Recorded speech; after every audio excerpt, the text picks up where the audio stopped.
You've been told the church was built on a rock, unshakable, eternal. But what if that rock was never meant to carry the weight of an empire? The history you're about to hear wasn't lost. It was buried. Buried under imperial decrees, buried beneath centuries of ritual, buried under the illusion that the faith of Jesus and the institution called the church are one and the same. What if Jesus never appointed a pope?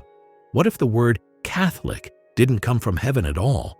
What if the most defining creeds of Christianity were forged not by fishermen, but by emperors and politicians? This is not a conspiracy theory. This is a reckoning with the story history books chose not to remember. Before there were basilicas crowned with gold, before choirs echoed through marble halls, the Jesus movement survived in places the empire barely noticed or deliberately ignored. It began in private homes across Judea and Galilee, where small gatherings would share a simple meal and retell the words of a teacher who had been executed by Rome.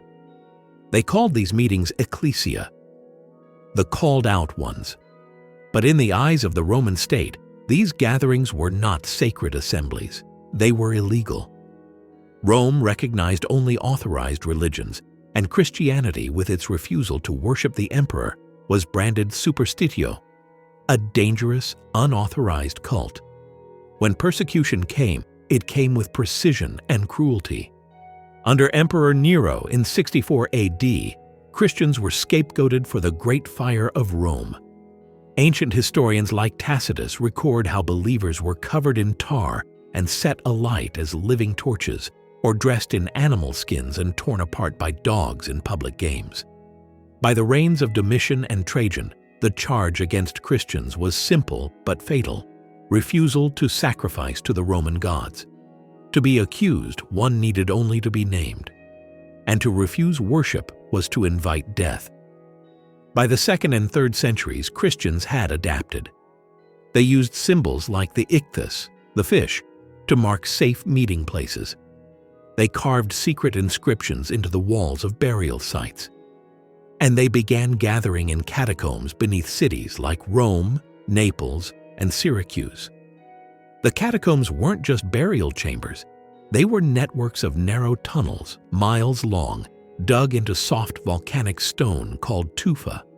In their walls were niches where bodies were laid, covered with slabs inscribed with names, prayers, and coded Christian symbols: the anchor, the dove, the good shepherd. By torchlight, in these silent corridors of the dead, Christians would baptize converts, share the Eucharist, and read aloud letters from apostles and traveling teachers. This was a faith stripped of ornament, but not of courage. Its leaders weren't bishops in jeweled mitres, but itinerant preachers, prophets, and deacons who often worked in secret and risked arrest with every gathering. The Roman historian Pliny the Younger, writing to Emperor Trajan around 112 AD, describes interrogating Christians. They met, he said, on a fixed day before dawn, to sing hymns to Christ as to a god, and to bind themselves by oath, not to some crime, but not to commit fraud, theft, or adultery. It's here, in these underground rooms before sunrise, in whispered songs and shared bread, that Christianity's DNA was set, a movement defined not by power, but by the willingness to suffer rather than betray one's deepest truth. And yet, this fragile, persecuted movement would one day stand in the very halls of the empire that tried to crush it. The question is, how? By the early 4th century, Christianity had survived nearly 3 centuries of sporadic but brutal persecution. The faith had spread from Jerusalem to Antioch, Alexandria, Carthage, and deep into Asia Minor. It had crossed the Aegean into Greece, reached the heart of Rome itself, and even had communities on the far edges of the empire in Britain and Armenia. It had no central headquarters, no single leader. Instead, it existed as a loose network of local congregations, some led by bishops, others by elders, teachers, and prophets. Each region developed its own customs and theological emphases, united loosely by letters, oral tradition, and the stories of Jesus preserved in Gospels both familiar and now forgotten. The Roman state, however, saw Christianity as a problem that refused to go away. The Great Persecution under Diocletian, 303 to 311 AD, was the most systematic attempt to wipe it out. Churches were demolished, scriptures were burned, clergy were imprisoned, and Christians were ordered to offer public sacrifice to the Roman gods under threat of torture or execution. In places like Nicomedia and Carthage, entire congregations were massacred. And then, almost abruptly, the tide turned.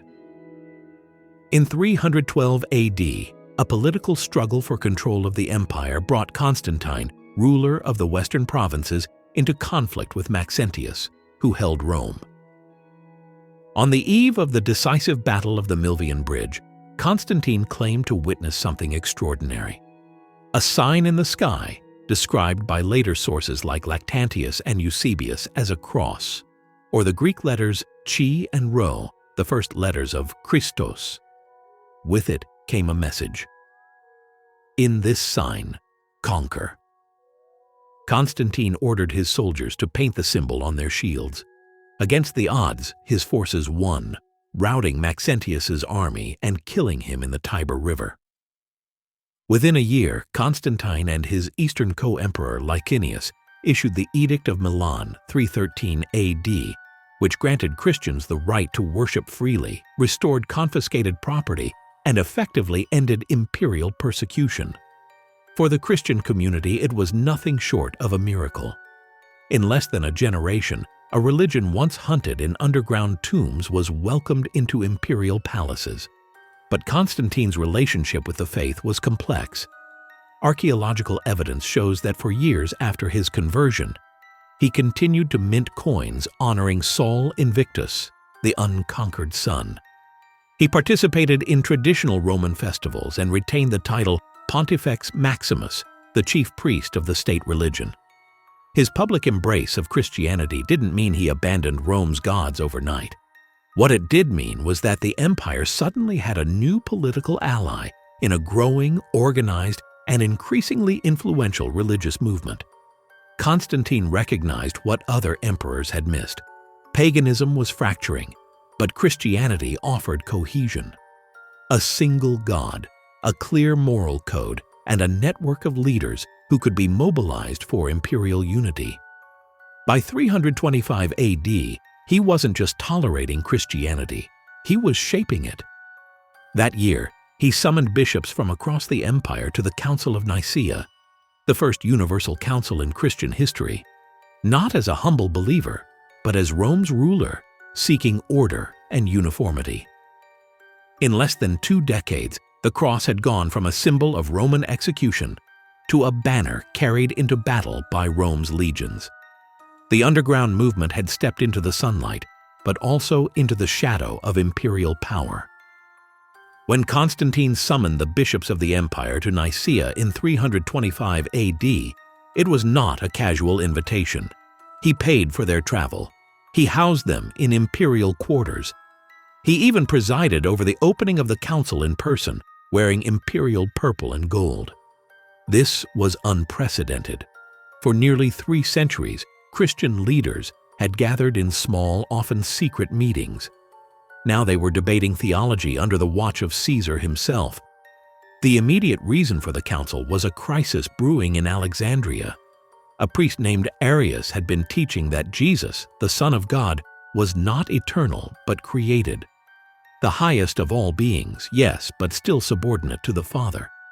His opponents, led by Bishop Alexander and his young deacon Athanasius, argued that Jesus was fully divine, of the same essence as the Father, without beginning or end. This debate was not abstract philosophy. It was about the very identity of Christ, and it was tearing churches apart. Constantine didn't call the council because he cared deeply about the theological nuances. He wanted unity. Division in the church, he feared, could fracture the empire. Around 300 bishops attended, representing regions from Britain to Egypt, many of them scarred from years of persecution. According to later accounts, some were missing eyes or bore burns from torture under Diocletian. They were now seated in an imperial palace, served lavish meals, and asked to sign a document that would define the faith for centuries to come. The outcome was the Nicene Creed. It declared that Jesus Christ was begotten, not made, of one substance, homoousios, with the Father. Arius's teachings were condemned as heresy. His writings were ordered burned. Those bishops who refused to sign the creed were exiled. But this was only the beginning. Over the next 50 years, more councils followed, in Constantinople, Ephesus, and Chalcedon, each refining the creed, each an arena where theology and imperial politics collided. By the late 4th century, under Emperor Theodosius I, Nicene Christianity was declared the official state religion of the Roman Empire. Pagan worship was restricted, temples were closed, and what had once been one religion among many became the empire's ideological backbone. Faith that had been transmitted in parables and passed along in hidden gatherings was now codified in legal language, ratified by emperors, and defended with the machinery of the state. This transformation brought stability, but also control. Belief was no longer simply a matter of conscience. To disagree with the creed was not just a spiritual matter. It was treason against the empire's official truth. The underground faith had become an imperial faith, and once it wore the robes of power, it would never be the same again. The idea that the Bishop of Rome is the spiritual heir to the Apostle Peter is one of the Catholic Church's most enduring claims. It's also one of its most debated. The key verse used to support it is Matthew 16:18. "You are Peter, and on this rock I will build my church, and the gates of Hades will not overcome it." For centuries, this has been read as Christ appointing Peter as the foundation of a single, centralized church, the first pope. But the historical trail tells a more layered story. In the New Testament, Peter is a major figure. He's among Jesus' closest disciples, often the first to speak or act, and is present at key moments: the Transfiguration, the Garden of Gethsemane, the empty tomb. But after the resurrection, something surprising happens. The book of Acts records that leadership of the Jerusalem church, the first Christian community, falls not to Peter, but to James, known as the brother of Jesus. At the Council of Jerusalem, Acts 15, where early believers debated whether Gentile converts must follow Jewish law, Peter speaks. But James delivers the final judgment. "It is my judgment, therefore, that we should not make it difficult for the Gentiles who are turning to God." Acts 15:19. In Paul's letters, there's no acknowledgement of a supreme papal role for Peter. In Galatians 2, Paul recounts confronting Peter to his face over hypocrisy, hardly the treatment one would expect for an infallible head of the church. Paul even says of the so-called leaders in Jerusalem, "Those who seem to be important, whatever they were, makes no difference to me." If Peter was ever in Rome, the New Testament doesn't say so explicitly. The tradition of his martyrdom there comes from later sources like Irenaeus, late 2nd century, and church historian Eusebius, early 4th century, written decades or centuries after the fact. So how did Peter become the rock upon which Rome claimed divine authority?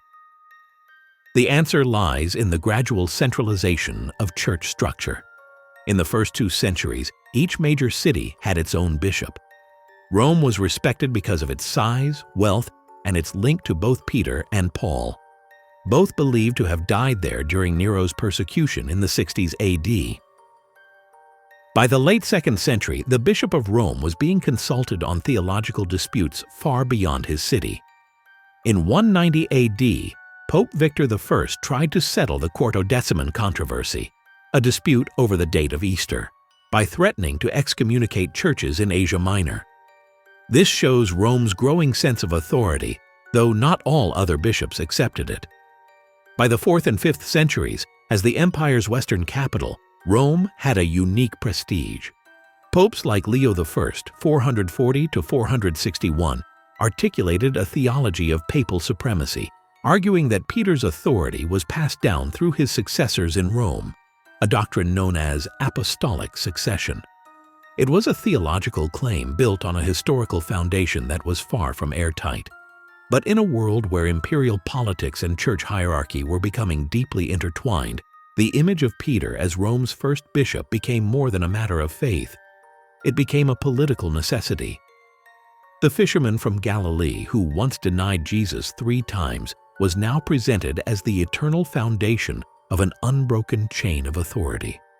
Not because the earliest Christians saw it that way, but because the growing institution needed it that way. Today, the word Catholic feels ancient, woven into the fabric of Christian history, inseparable from the Church itself. But in the time of the Apostles, the word didn't exist in the way we think of it now. It's nowhere in the New Testament.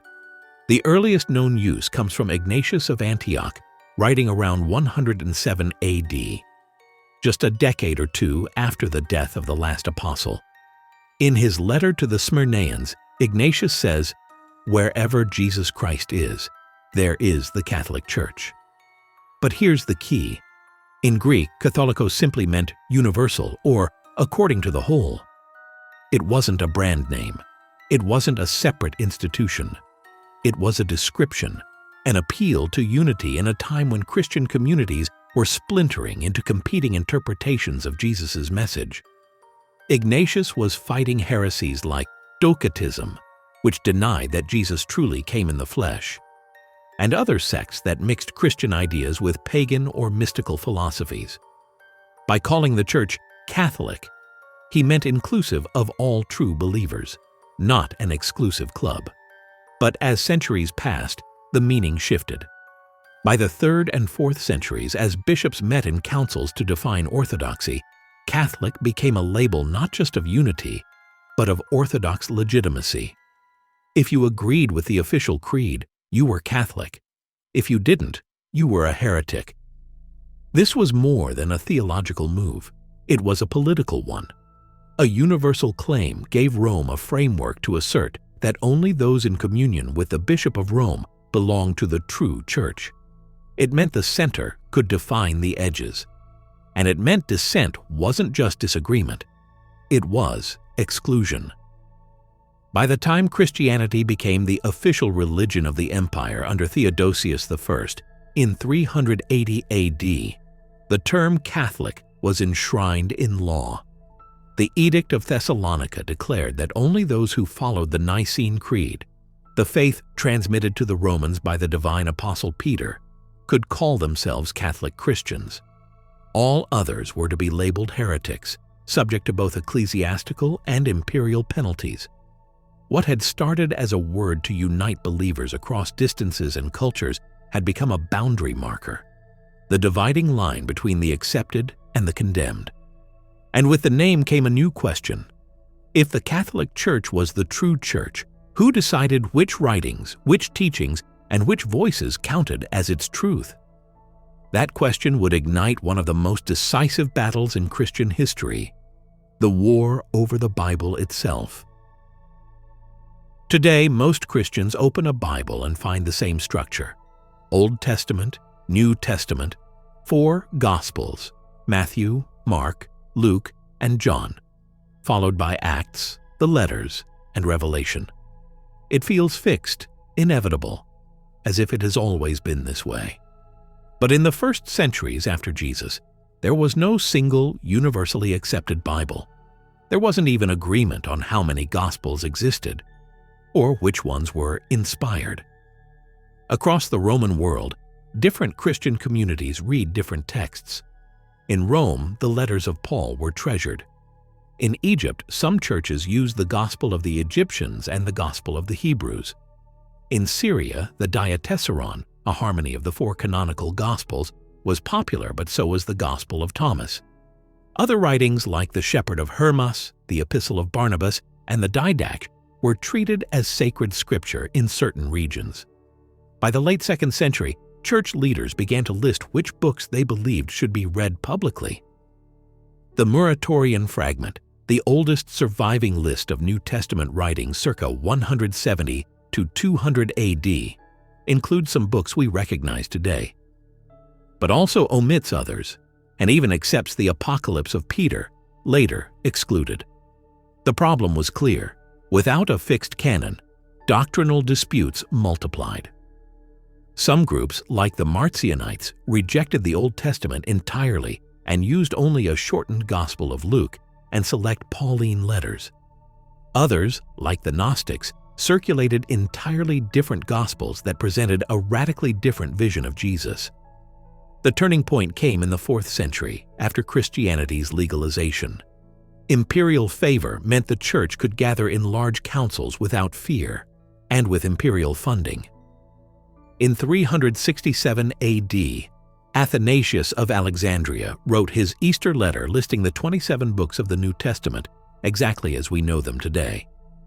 This list was later ratified in councils like Hippo, 393 AD, and Carthage, 397 AD. The criteria for inclusion were threefold. Apostolic origin. The text had to be linked to an apostle or their close associate. Orthodox teaching. It had to align with emerging Catholic doctrine. Widespread use. It had to be recognized in churches across the empire. But these criteria also meant that certain voices were deliberately left out. The Gospel of Mary, the Gospel of Thomas, and the Gospel of Philip, discovered in 1945 at Nag Hammadi, Egypt, emphasized personal spiritual awakening and questioned centralized authority. These were deemed dangerous, not because they were fake. Many may have been written within a century of Jesus, but because they challenged the power structure forming at the heart of the institutional church. By the early 5th century, the canon was effectively closed. What began as a diverse and fluid collection of writings had been condensed into a single, officially sanctioned Bible. It unified belief, but also narrowed the range of Christian thought to those voices the hierarchy approved. And for the voices excluded, there would be no place in the empire's faith. At least not until a jar buried in the Egyptian desert brought them back to light. In December 1945, near the Egyptian town of Nag Hammadi, a farmer named Muhammad al-Samman was digging for fertile soil when his shovel struck something hard. It was a large clay jar, sealed shut. Inside, wrapped in linen, were 13 ancient codices, leather-bound books made of papyrus. These were not the familiar Gospels found in every church pew. They were works long thought destroyed. The Gospel of Thomas, the Gospel of Philip, the Gospel of Truth, the Apocryphon of John, and dozens of other writings linked to a stream of early Christianity, later branded as heresy, Gnosticism. For nearly 1,600 years, these texts had been hidden, buried perhaps by monks from a nearby monastery after Athanasius of Alexandria ordered in 367 AD that only the approved books could be read. The Gnostic worldview was radically different from the imperial Christianity that emerged in the 4th century. The very word Gnostic comes from the Greek gnosis, meaning knowledge, but not academic learning. It referred to inner, transformative knowledge, an awakening of the divine spark within each person. Gnostic Christians believed salvation came not from obedience to an institution, but from direct, personal experience of the divine. They read Jesus' parables as coded spiritual teachings, guiding the seeker toward self-discovery and liberation from the material world, which they saw as a flawed or even deceptive creation. In the Gospel of Thomas, Jesus says, "The kingdom is inside you, and it is outside you. When you come to know yourselves, then you will be known, and you will realize that you are the children of the living Father." To the bishops of the emerging Catholic Church, this was dangerous. If God's kingdom was already within, if every believer could access divine truth directly, the authority of the clergy and the need for imperial orthodoxy collapsed. Gnostics questioned the wrathful God of the Old Testament, reinterpreted the crucifixion not as a payment for sin, but as an act of revelation, and often portrayed Mary Magdalene as a leading disciple who understood Jesus' teachings more deeply than others. By the late 4th century, the Church had labeled Gnostic writings as heretical. Edicts were issued to destroy them. Possession of such books could mean excommunication, exile, or worse, and so the scrolls disappeared from history until the desert gave them back. Their rediscovery in the 20th century reignited debates about the diversity of early Christianity and about whether the version of the faith we inherited is the only one Jesus intended. Because if these texts hadn't been buried, the Christianity we know today might have looked very different, perhaps less centralized, perhaps less bound to empire, and perhaps far closer to the voice that whispers in the Gospel of Thomas, "Split a piece of wood, and I am there. Lift a stone, and you will find me." Jesus was born in Bethlehem. He taught in Galilee. He wept over Jerusalem. And he was crucified just outside its city walls. If Christianity began in the Holy Land, why is its most powerful center not Jerusalem, but Rome, 2,300 kilometers away from where the story started? In the earliest decades, Jerusalem was the center of the movement. The apostles gathered there. Pentecost, the moment when followers believed the Holy Spirit descended, happened there. James, the brother of Jesus, led the first Christian community from that city. But Jerusalem's role as the heart of the faith would not last. In 70 AD, the Roman army under General Titus crushed the Jewish revolt, destroying the temple, the physical and spiritual center of Judaism, and the place where early Jewish Christians also worshipped. The city was left in ruins, its population scattered. By 135 AD, after another failed revolt, Emperor Hadrian rebuilt Jerusalem as a Roman colony named Aelia Capitolina, banning Jews, and by extension Jewish Christians, from entering. The original leadership of the Jesus movement, rooted in Jewish tradition, was displaced. Meanwhile, Christianity was spreading westward, carried by missionaries like Paul into Asia Minor, Greece, and eventually Rome, the empire's political and economic hub. By the 2nd century, the Church in Rome had several advantages. Communication. Letters and edicts from Rome could reach every province. Visibility. The capital city amplified its voice across the empire. Wealth. Donations from Christians across the Mediterranean flowed to Rome. As imperial favor grew in the 4th century, proximity to the emperor mattered more than proximity to Jesus' tomb. When Constantine and later emperors embraced Christianity, they looked to Rome and, eventually, Constantinople, not Jerusalem, as centers of ecclesiastical power. Jerusalem, by contrast, remained politically unstable and under foreign rule. Its bishop had honor as a custodian of holy sites, but no central authority. The city's symbolic value was preserved. Pilgrims traveled there. Churches were built over sacred locations. But it was no longer the nerve center of the faith. Rome's bishops seized this vacuum. They linked their authority not to geography, but to apostolic succession, the claim that Peter himself had been their first bishop and had died a martyr in the city. This gave them a divine mandate that Jerusalem could not contest. The shift from Jerusalem to Rome was not commanded by Jesus, nor recorded in the New Testament. It was the result of war, empire, and the logic of power. Faith follows influence. And in the Roman world, all influence eventually flowed to the capital. By the Middle Ages, Rome was not just a spiritual center. It was the headquarters of a political religious system that could crown kings, launch crusades, and command armies. The fisherman's net had become Caesar's throne. For centuries after Christianity became the official faith of the empire, the papacy worked to project an image of unshakable unity. One church, one shepherd, one voice. But by the late Middle Ages, that image cracked, revealing a reality far messier and more human. The first major break came not in the West, but in the East. In 1054 AD, Tensions that had simmered for centuries between the Latin-speaking Church of Rome and the Greek-speaking Church of Constantinople erupted in what historians call the Great Schism. The disputes were partly theological. Arguments over the nature of the Holy Spirit, the use of unleavened bread in communion, and the Pope's claim to supreme authority. But politics were just as decisive. The Byzantine Empire, centered in Constantinople, had its own emperor-backed patriarch who resisted Rome's interference. When papal legates placed a bull of excommunication on the altar of the Hagia Sophia, the patriarch responded with his own excommunication of Rome.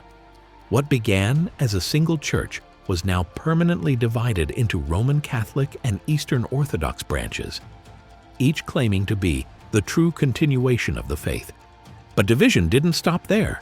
The West itself would face its own crisis, one that turned the papal throne into a prize claimed by multiple contenders. In 1309, Pope Clement V moved the papal court from Rome to the French city of Avignon, citing political instability in Italy. For the next 68 years, 7 popes ruled from Avignon under heavy French influence, a period critics called the Babylonian captivity of the papacy. When the papacy finally returned to Rome in 1377, the College of Cardinals elected Urban VI. But his harsh reforms alienated many cardinals, who fled and declared his election invalid, choosing another pope, Clement VII, who returned to Avignon. Christendom now had 2 popes, each excommunicating the other, each claiming to be the sole vicar of Christ. Kings and kingdoms took sides. The schism dragged on for decades, eroding the papacy's moral authority. In 1409, a council at Pisa tried to solve the problem by electing a 3rd pope. Instead of unity, the Church now had 3 popes at the same time. It took the Council of Constance, 1414 to 1418, to end the chaos.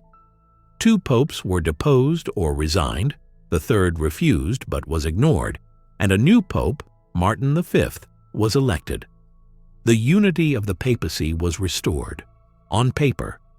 In reality, the schism had revealed that the papal office could be manipulated, contested, and even multiplied when political interests demanded it. The image of a divinely guided, infallible leader had been shattered. The faithful had seen not just saints in Rome, but politicians in robes, playing the same games of power as kings and emperors. This disillusionment would linger, and in little more than a century, it would help ignite the Protestant Reformation. In Christian memory, Constantine the Great is often remembered as the emperor who ended persecution and made the faith safe, the first ruler to place the cross above the eagle of Rome. But his story is far more complex than a simple tale of conversion. The turning point came in 312 AD, on the eve of the Battle of the Milvian Bridge. According to later accounts, Constantine saw a vision in the sky, a cross, or the Greek letters Chi Rho, accompanied by the words, "In this sign, conquer." He ordered his soldiers to paint the symbol on their shields. The next day, he defeated his rival Maxentius and seized control of the Western Empire. The following year, alongside his co-emperor Licinius, Constantine issued the Edict of Milan, granting Christians legal status for the first time in Roman history. Persecutions ceased. Confiscated church property was returned. Imperial funds began to support the construction of basilicas. To many Christians, Constantine was a miracle, a second Moses leading God's people out of oppression. But the record tells a more pragmatic story. Even after his conversion, Constantine continued to mint coins, honoring Sol Invictus, the unconquered sun.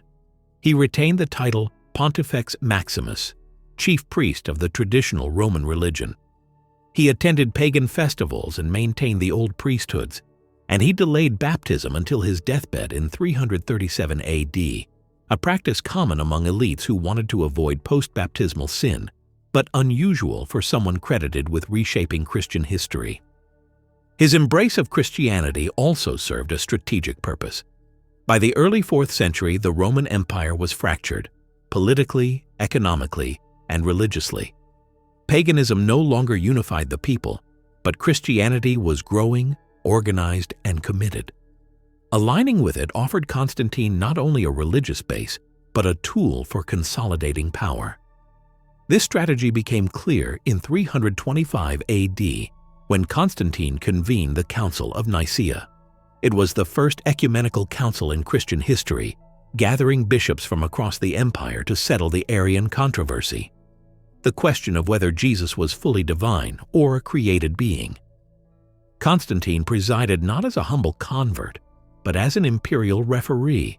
He demanded unity, not necessarily theological purity. The Nicene Creed that emerged was as much a political settlement as a theological statement, forged under the pressure of an emperor who wanted one faith for one empire. From then on, Constantine involved himself directly in church affairs, funding major basilicas, including the Church of the Holy Sepulchre in Jerusalem and Old St. Peter's in Rome, granting bishops judicial authority in civil cases, exiling clergy who resisted imperial decisions. Under Constantine, Christianity gained legal protection, but also imperial oversight. The persecuted faith became the faith of the palace, and in exchange for security, the Church began to speak the language of empire. Was Constantine sincere? Possibly, but his actions show a ruler who understood the value of religion as a unifying force. He transformed Christianity, not only in status but in structure, setting it on a path where theology would often be shaped under imperial shadow. In the centuries to come, the question would remain, was the Church raised to power by divine will, or by the calculated genius of an emperor who saw in it the perfect instrument of control?